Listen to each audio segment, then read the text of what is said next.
But that silence gave me something unexpected.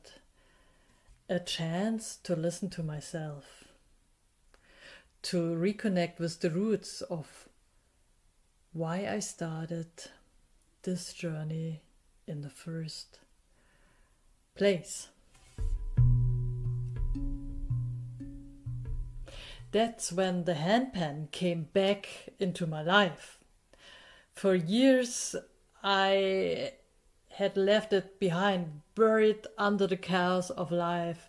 But this is instrument, one that I helped develop alongside Bill Brown, wasn't just an instrument for me. It was a voice, a healing frequency, a way to connect with my soul